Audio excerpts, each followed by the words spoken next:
Welcome back, it's Ryzen, and today I'm going to be talking about how I would personally climb the tower in Tower of God.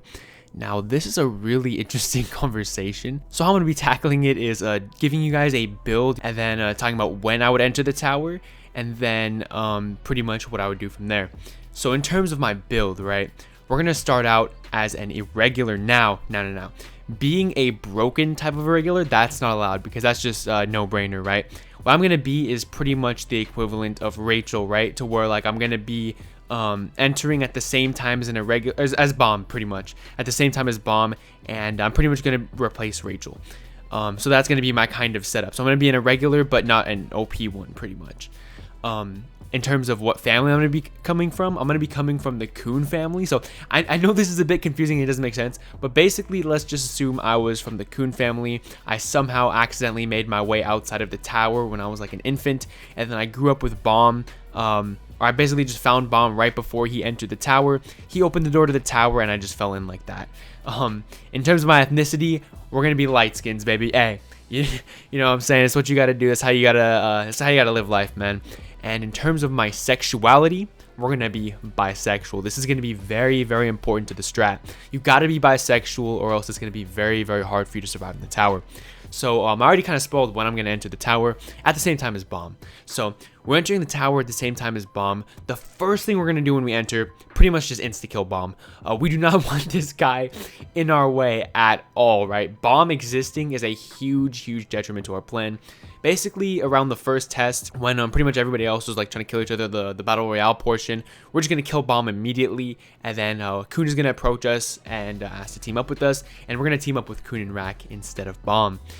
Basically, also, we're kind of going into this assuming that we already have knowledge from reading Tower of God.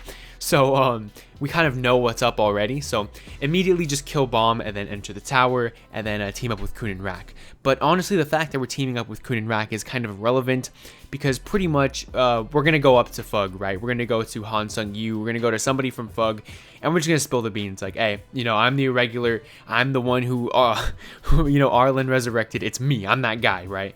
And then so we're going to get Fug to think that we're the irregular, and they're probably going to believe us because, you know, how else would they know, right? They're going to have known that somebody has entered the tower, you know, has opened the tower manually, and then we're going to tell them it was us, and then we're going to tell them that we know about Arlen and stuff.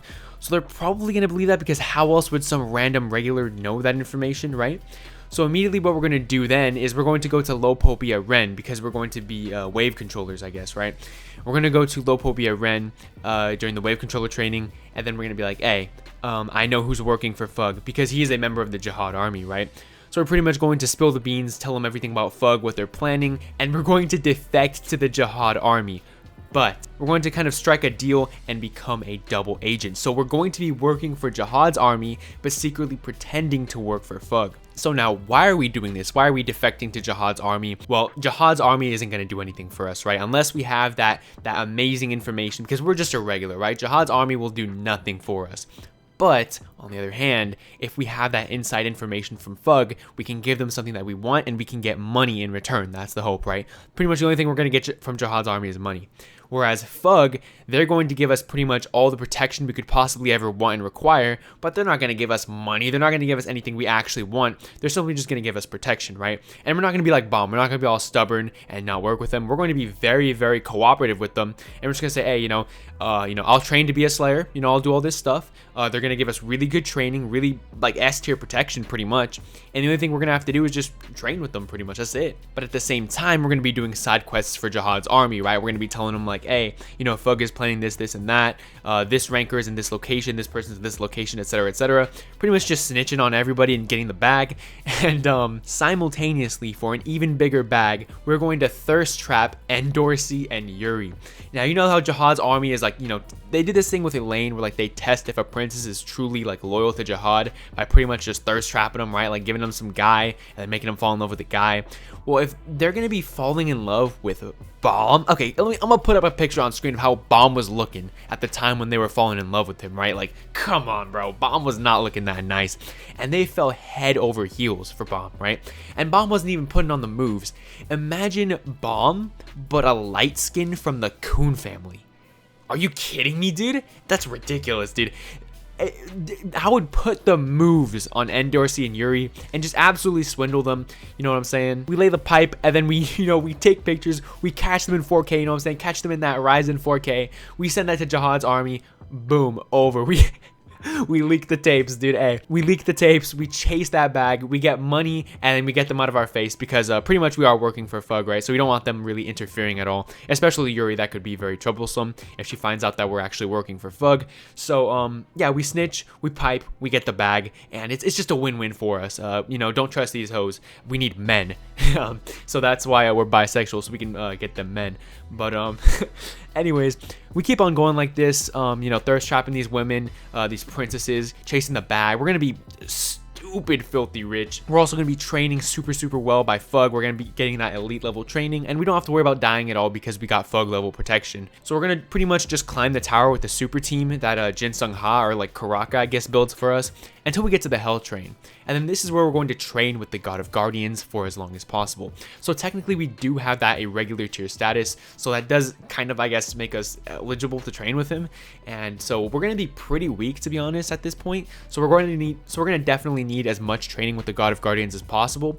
But in this specific instance, we're not going to be in a rush, right? Because Bomb was like in a super big rush to train with him so that he could like defeat White or whatever. But that's not going to happen for us. We can train with this guy for as long as we want. So we're going to be training with the God of Guardians pretty much for as long as possible. We might be able to learn the Shinwan Ryu. We do have that Kun family like intellect, so we will be fast learners. We also are going to have that latent potential that the Kun family pretty much has. So we're not going to have to worry about too much there. And yeah, hopefully we can master Shinwan Ryu, at least like a sloppy version, and just get general good training. After that, we are going to the Hidden Floor arc, and we were on the Hell Train. We're kind of probably going to try to aim to be on the Hell Train around the same time frame as Bomb was. Keep in mind we are going to be climbing very fast with Fug, so like if we get there around the same time frame as Bomb, we are going to meet Akka Williams. This guy is crucial to our plan because he is going to be our boyfriend. I mean, come on, bro. Have you seen the guy? First of all, that's a lot of woman right there, or man.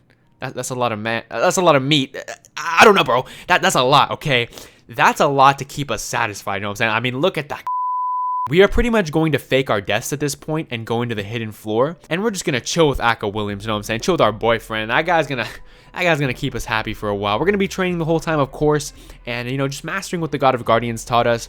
I'm pretty sure, if I remember correctly, everything on the Hidden Floor is free. They get like unlimited free drinks and all that. So we're just really gonna be living our best life, training with our boyfriend. It's gonna be great. We can do that for 1,000 years at least. And since we're faking our deaths, Fug will never know. Jihad's army will never know. There's so many regulars out there that like they really won't be able, like people can just easily disappear in the tower. They do it all the time. Even like very important people just simply disappear for a long time and nobody finds them. So we're just chilling in the Hidden Floor, honestly. So it depends on how you want to do this. If you actually do want to scale the tower all the way, then eventually you do have to leave. I would probably say leaving around the time when you can kill Jihad would be good. So if we stay there for years and years, potentially training with Kuned 1 since we are his son, eventually after, I don't know, a certain amount of years, we will be able to kill Jihad. And then pretty much by the time we exit the Hidden Floor, we will be stupid OP. We'll be a Data Jihad level regular at that point, and we can just contact Fug again and keep climbing, but they'll probably eventually realize that we are a sham. We are still going to be pretty strong, maybe even like we're probably going to be ranker level, to be honest, at that point. So maybe they will, but with the amount of time that's passed, I don't know if they'll be impressed. But at the very least, we might be able to manage a life as a Slayer candidate, and then continue to climb with Fug's support, and then reach the top and become a ranker. But independently of that, I guess you could choose your life. You can live a life on the data floor, a life of bliss, or you can risk it more and either join back with Fug, or alternatively, you can join back with Jihad's army now that you're even stronger, and fully defect to Jihad's army, like completely betray Fug at that point. I guess you'll have the protection of Jihad's army. You can join the army. I don't really know, but yeah, you can kind of just branch off from there. Me personally, I'd probably just stay in the data floor and live my life, to be honest. But this video is about climbing the tower, so I'd probably end up turning on Jihad's army, to be honest, because Fug will really be protecting me at that point. So I'd probably go for being the weakest Slayer candidate, if you will. So yeah, that's about it for the video. Thank you guys for watching. I really do appreciate it. It was just a little comedy video, something light, something I thought was fun to do. This video is actually sponsored by Remorsefuls, our access tier patron, or one of our access tier patrons rather. This was his video request of the month, so I really do appreciate that. I thought this was a really fun idea. If you want to make video requests, just check out my Patreon, check out the tiers, or if you just want to support me in general, I really will appreciate it. Shout out to Remorsefuls again for being the access tier patron. Special shout out to Gavin for being an access tier patron as well. And another massive shout out to Demon God Kane and Nicholas for being a regular tier patrons. And shout out to Olivinus for being a patron. The support really does mean the world to me, guys, from all of you. Even you watching this video, man, just, leave a like, support. It really does mean the world to me. And yeah, goodbye, guys.